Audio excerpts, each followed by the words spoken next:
अस्सलामु अलैकुम वरहमतुल्लाहि वबरकातुह। मेरे प्यारे दोस्तों, मैं उम्मीद करता हूँ कि आप लोग खैरियत से होंगे। मेरे दोस्तों, आज के इस वीडियो में हम लोग पढ़ने वाले हैं उर्दू क़वायद यानी उर्दू ग्रामर।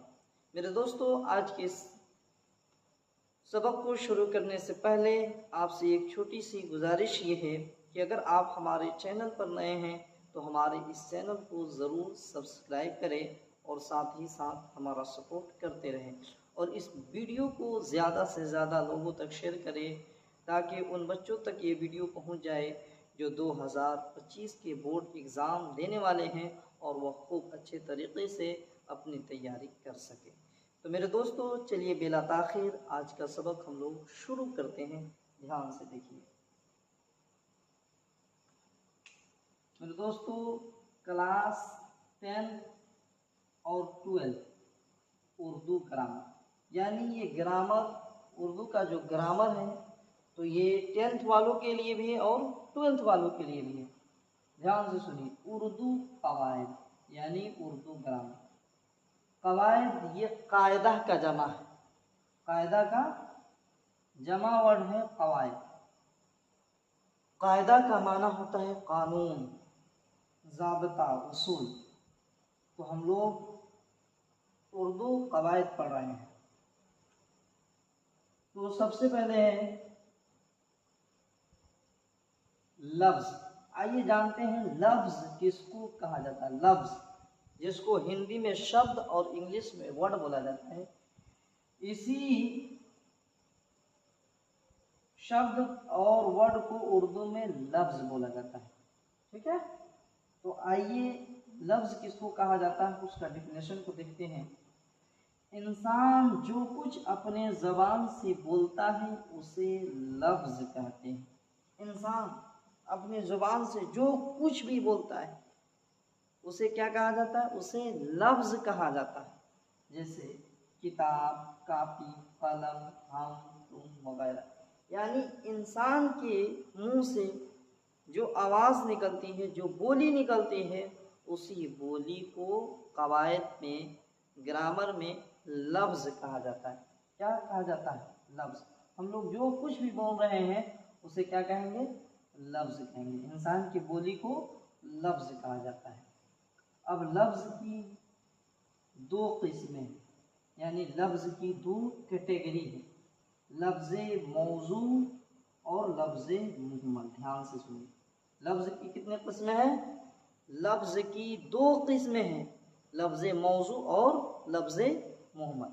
आइए लफ्ज़ मौजू और लफ्ज़ मुहम्मल का डेफिनेशन देखते हैं। लफ्ज़ मौजू, लफ्ज़ मौजू वह लफ्ज़, क्या? वह लफ्ज़ जिसका कुछ माना हो उसे मौजू कहते हैं। यानी वह शब्द, वह वर्ड, वह लफ्ज़ जिसका कुछ माना हो, जिसका कुछ अर्थ हो, उसे लफ्ज़ मौजू कहते हैं। जैसे रोटी, जैसे हम लोग रोटी, रोटी तो समझ में आता है कि खाने की चीज़ है। पानी, पानी इस लफ्ज़ से समझ में आ रहा है कि पानी पीने की चीज़ है और इससे प्यास बुझाई जाती है। दाना, कापी यानी नोटबुक, इन सारे वर्ड से कुछ न कुछ हमें माना ज़रूर समझ में आ रहा है। तो जिस लफ्ज़ से कुछ माना समझ में आए उसे लफ्ज़ मौजू कहते हैं। उसे क्या कहते हैं? लफ्ज़ मौजू कहते हैं। अब यहाँ है लफ्ज़ मुहम्मल। लफ्ज़ मुहम्मल, लफ्ज़ मुहम्मल का डेफिनेशन देखिए। वह लफ्ज़ जिसका कुछ माना ना हो उसे मुहम्मल कहते हैं।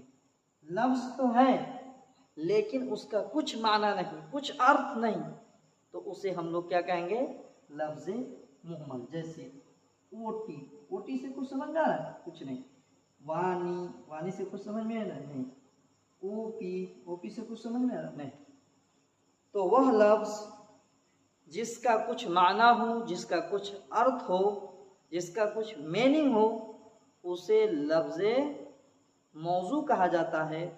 और जिसका कुछ अर्थ ना हो, जिसका कुछ मीनिंग ना हो, उसे लफ्ज़ मुहम्मल कहते हैं।